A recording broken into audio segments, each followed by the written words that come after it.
Gaston Production présente.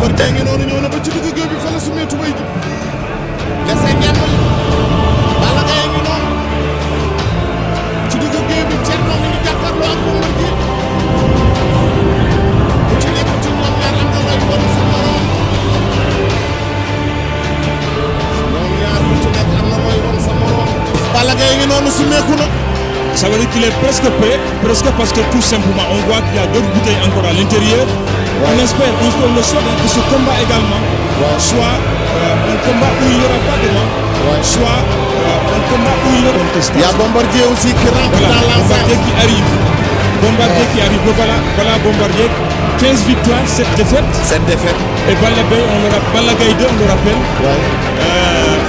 En 21 combats, il a 19 victoires. Il a 2 défaites. Et 2 défaites. Le plus grand événement de la saison. Un choc au sommet. Le 31 juillet pour un combat explosif.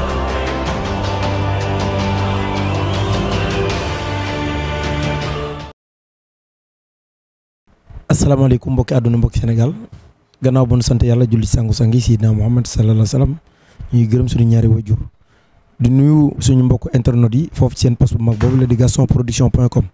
tey nag ñu am mbégte ak contentement ñëw fii ci zone A seet si koo xam ni macha allah kenn du ko présenté ñu bari gën koo xam ci turam muy Ibrahima Faye waaye nag tur bi nga xam ne moom la gars yi gën a miine muy Beuz en concernant nag li nga xam ne tey jii mooy le 31 juillet.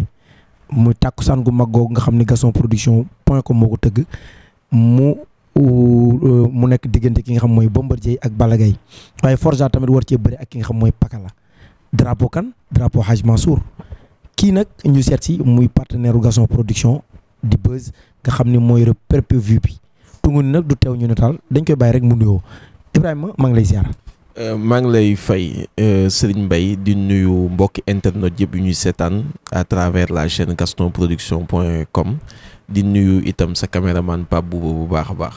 Pape Bouba maa ngi koy nuyu bu baax moom it dinaa naan waaye moom xam naa ni ñëw na fu min tey këram la ñëw Beuz mu mel ni ñu ngi jëm ci tàkkusaan gu mag muy le 31 juillet lan ngay préparé ki nga xam te si mooy sa xarit sa père.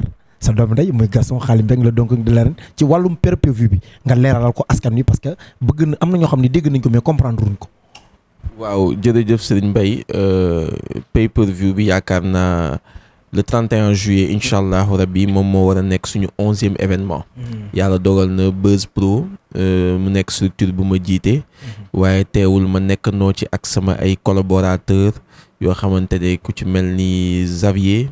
ca Paris ak ku ci mel ni Massamba fii ci Sénégal ñu nekk nit ñoo xamante ne ñu ngi liggéey bu am solo daanaka man dañuy gis may fës man la ñuy jiital may nekk di wax ci plateau yi mais yaakaar naa lu ëpp ci liggéey bi techniquement luy tax ñu def pay-per-view ñoom la donc tey ñu ànd ci liggéey bi ak suñu yeneen collaborateurs yu bëree mënuñ leen lim fii nii nekk di ci liggéey sérieusement ci suñu ay événements yi nga xamante ne moom la ñu war a dëgmal def nañu 9 événements pay-per-view 25 juillet am nañ benn événement pay-per-view face à face bi lañ jógee sànq Rent Dakar tegu ko mun na nekk suñu 10e incha allahu rabbi buñ ci jógee 31 juillet lañ jëm ak Gaston Production mu war a nekk suñu 11e événement en pay-per-view incha allahu rabbi ñu ciy waajal itam comme ni nga ko waxee innovation yu rëy ndax xam nga ni tey làmb ji diaspora bi ñu ngi koy xaar waaye Sénégal itam ñu ngi koy xaar bés bu mag la Balla Gaye 2 Bombardier loolu du combat bu ndaw donc combat boobu noo def ñu wan gars yi direct bu am solo boo xamante ne teel a commencé lay doon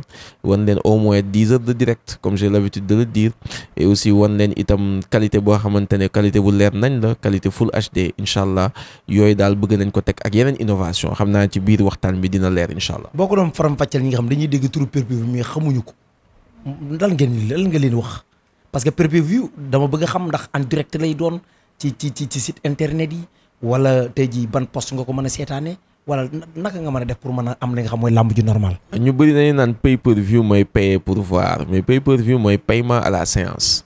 paiement à la séance la nit ki day fay pour accéder à un contenu boo xamante ne en général c'est en live. donc pay-per-view boobu noonu mu nekk appellation boo xamante ne ci anglais la mais mu am ci dëkk yooyu nga xamante ne comme dëkk bu mel ni Amérique am na fa depuis ay at yu bëree mu ne depuis ay années 1945 1950 ñoom ñu ngi pay-per-view.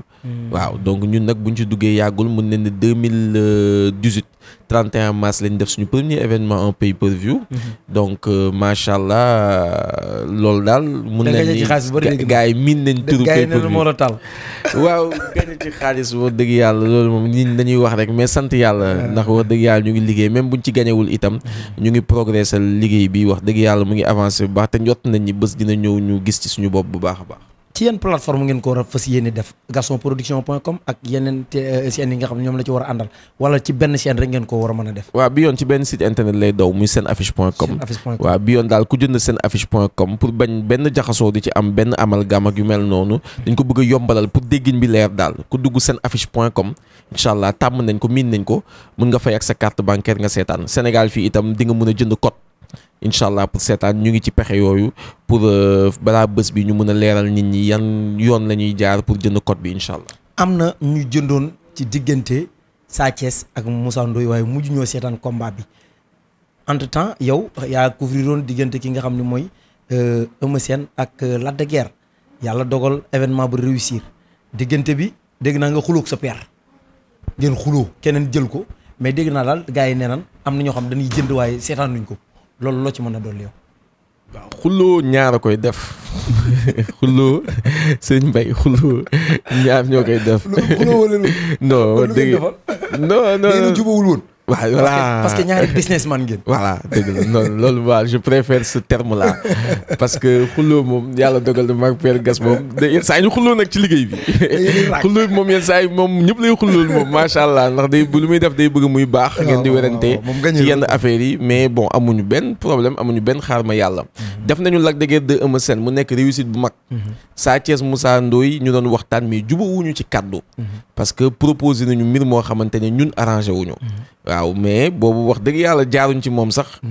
waxuñu ak moom sax wax dëgg yàlla makan lañ doon waxal muy doom ji ñu koy nuyu au passage. américain bi waaw moom lañ doon waxtaanal jubawuñu ci kaddu. loolu moo waroon defuñu Sa Thiès ak Moussa Ndoye.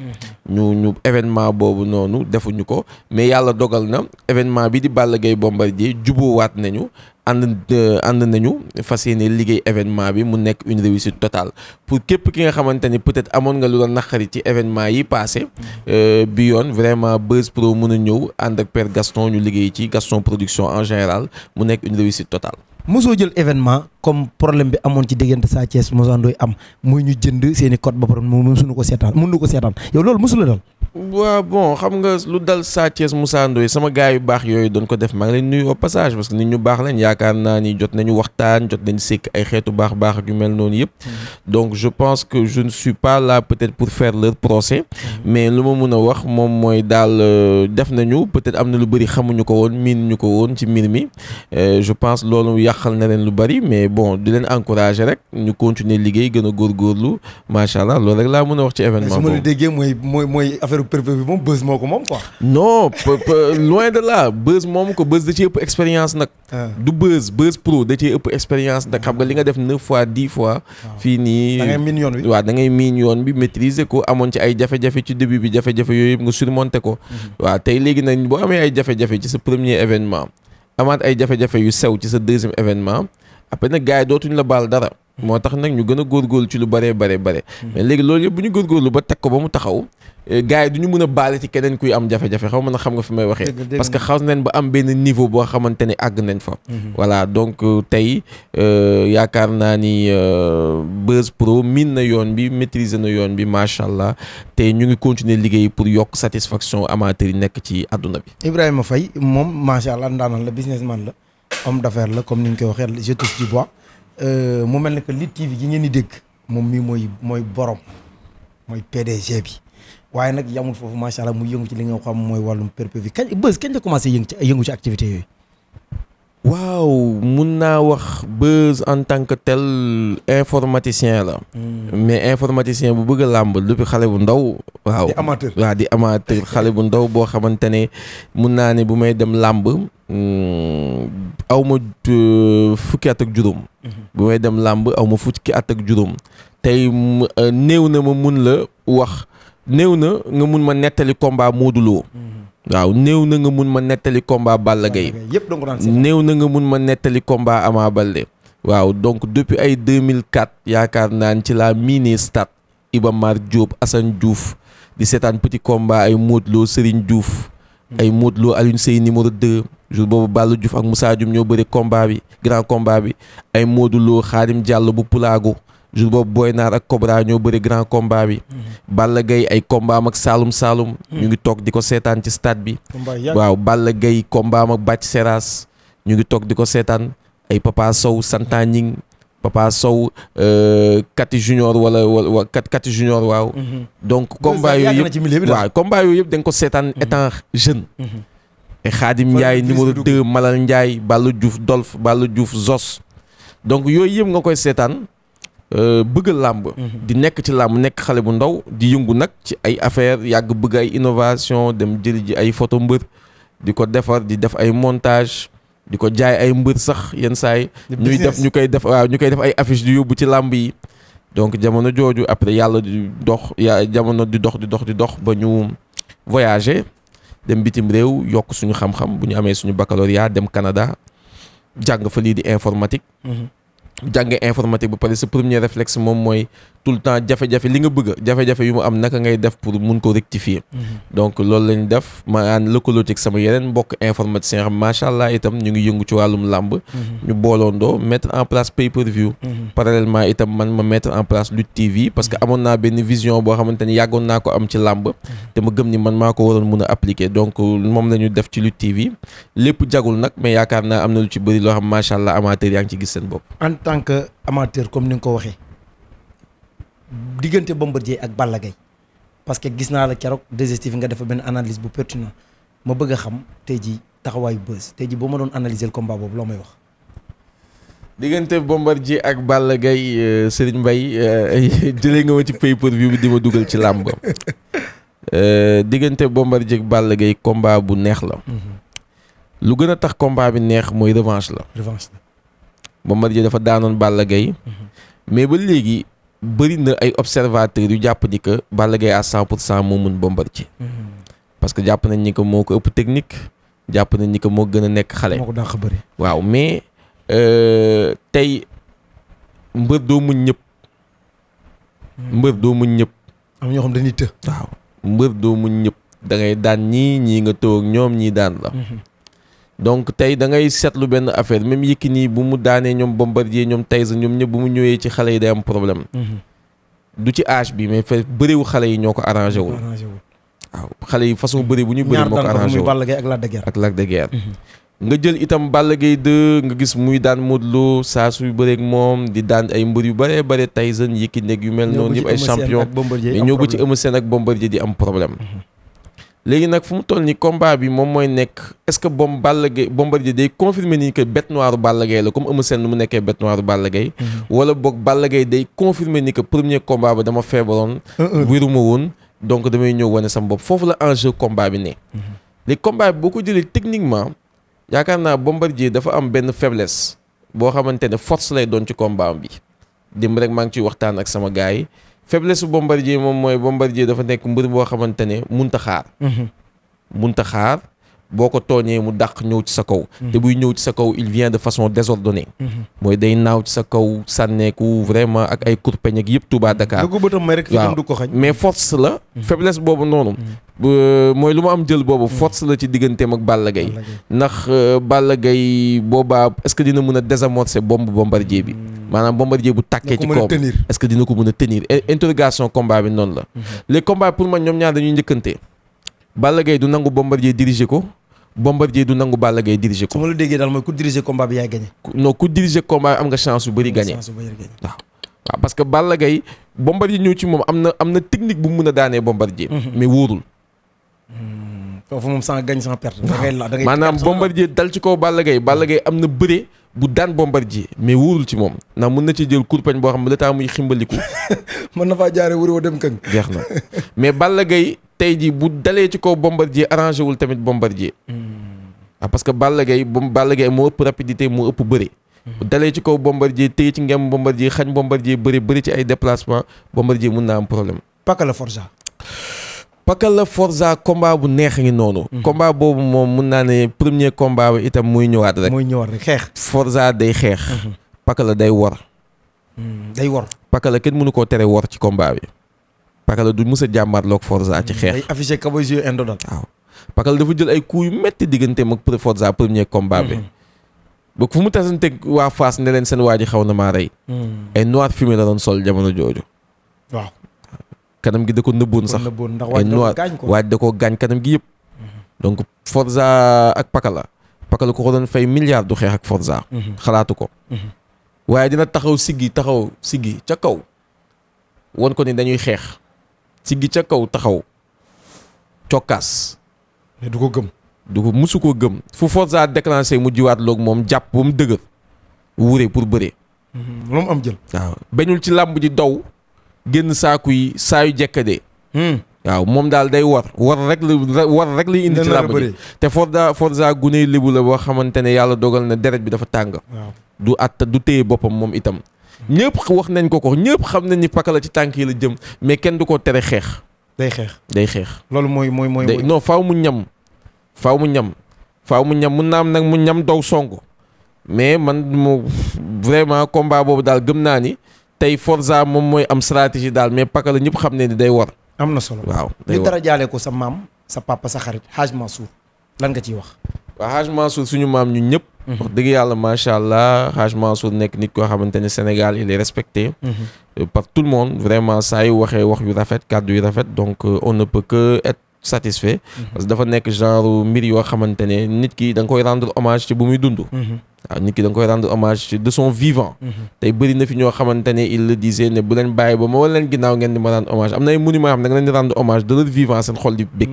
te yaakaar naa Hadj Mansour kenn du ko tuddee drapeau ñu naan dañoo jum. waaw donc yaakaar naa ni wax dëgg yàlla à l'unanimité drapeau la boo xamante ne yéen askanu géwél yi vraiment kontaan ngeen ci. kontaan nañ ci waaw parce que xam naa ni yéen seen sac la yéen ñëpp parce que dama koy seetlu ci seen communication. da ciy feeñ dama koy seetlu bu baax seen communication ni que yéen ñëpp da ngeen ko bàyyoo yéen ñëpp da ngeen ko maamoo jox ko cër. fier ci moom waaw fier ci moom. donc c'est quelque chose boo xamante ne macha allah ça fait plaisir. ba pare dafa am lu xew ci ñeeñu sax boo ci teralee kenn teral nga ñëpp mais boo ci toroxalee kenn tuxal nga ñëpp loolu mooy askanu ñeeñu. bés ñu dugaat ci pay-per-view bi lan ngay jox mbokki amateurs yi ak ñi nga xam ñooy téléspectateurs yi ak ñi nga xam tey ji dañoo bëgg a seetaan combat bi lan nga leen jox rendez-vous ci jour boobu. waaw bu ñu duggaatee ci pay-per-view bi ma leen di wax ñu teel a jënd seen ay pass.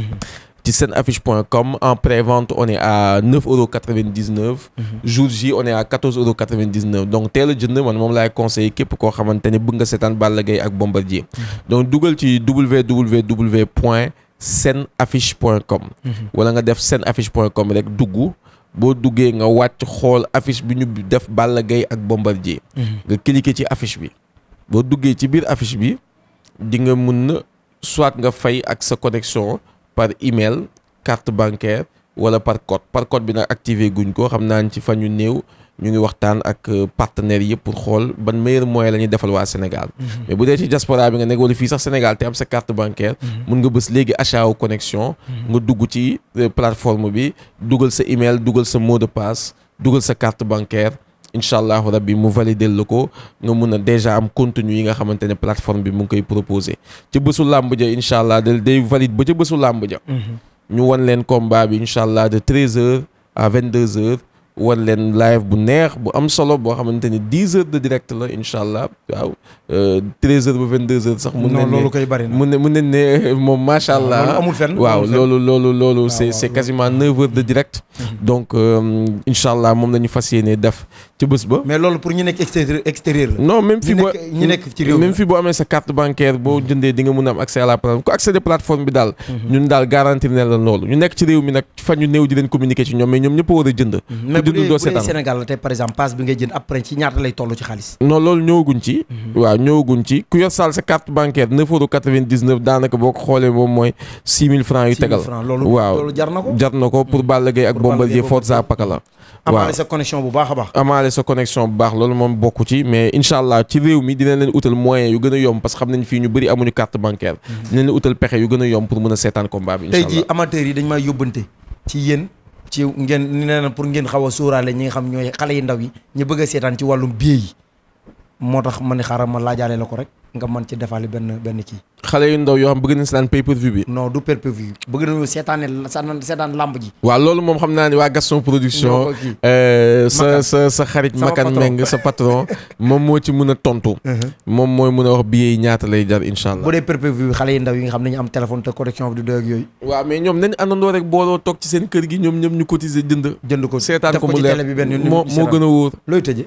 li may tëjee mooy di la gërëm Serigne Mbaye wax dëgg yàlla ñu ngi lay seetlu bu baax ci liggéey bi évolution yi nga xamante ne yaa ngi ko ciy def macha allah yaakaar naa bii du suñu premier plateau waxtaan nañu sekk nañu plusieurs waxtaan donc di la remercier bu baax ci loolu te itam di la wax itam sañse yi nga ñu ciy baaxee ndax dëgg yàlla neexul ba neexul mais yenn saa yi boo dóoree ñetti abdu bi boo kiiwee waaw wagganti ko rek waaw wagganti ko rek ma ne Serigne Mbaye fu muy ñawloo macha allah ñu lay remercier bu baax di remercier amateurs yi ñuy seetaan yëpp ndax wax dëgg yàlla ñun ak ñoom benn lañu yenn saa yi nga toog ci mbedd bi dégg gaay naa leen pay-per-view mooy yàq làmb ak yooyu mais ñun yaakaar naa duñ dox ci dara lu yàq làmb waaw ay engouement làmb ak yooyu yëpp ñun wax dëgg yàlla bu ñu amoon lu ñu gënal nit ñi dañuy seetaan gratuitement billaay wallaay taalaay bu ñu amoon lu ñu gënal mu nekk une grande fête mais gratuitement fête boo xamante ne promoteur bi day pare perte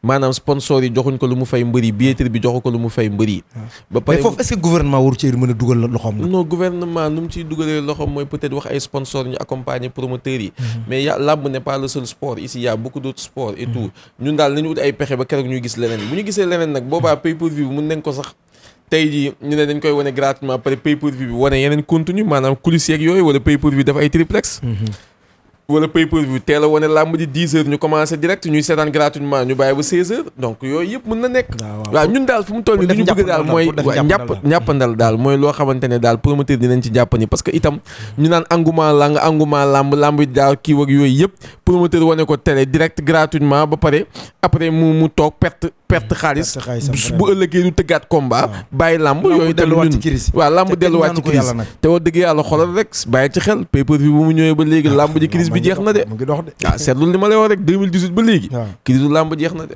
jërëjëf kooku mooy Beuz Ibrahima Faye nekk nit ku baax macha allah di borom Lutte TV waaye di borom pay-per-view mbokk yi diggante Balla Gaye ak Bombardier le 31 juillet waaye pakale ci lay bëreeg Forza drapeau kan Hadj Mansour mi nga xam ni mooy Sénégal wax naa la ni la kooku bu tuddee drapeau tuddee nga ko askanu ñeeñu yëpp rawatina ngéwël ñu den jox di daje mbokk yi gannaaw ba ma sante sama cameraman Pape Bouba ba beneen numéro incha allah rabbi asalaamaaleykum wa rahmatulahi taala wa barakaatu. Gaston Production présent.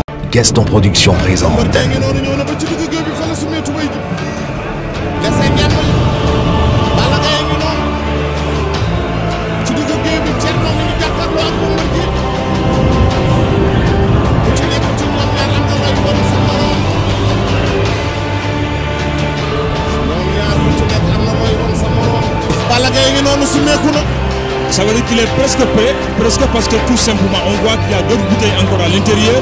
On espère, on le souhaite que ce combat également soit un combat où il n'y aura pas de manque, soit un combat où il y aura une contestation. Il y a Bombardier aussi qui rentre dans l'enceinte. Bombardier qui arrive. Voilà Bombardier. 15 victoires, 7 défaites. 7 défaites. Et Balla Gaye 2, on le rappelle. En 21 combats, il a 19 victoires. Il a 2 défaites. Et 2 défaites. Le plus grand événement de la saison. Un choc au sommet. Le 31 juillet pour un combat explosif.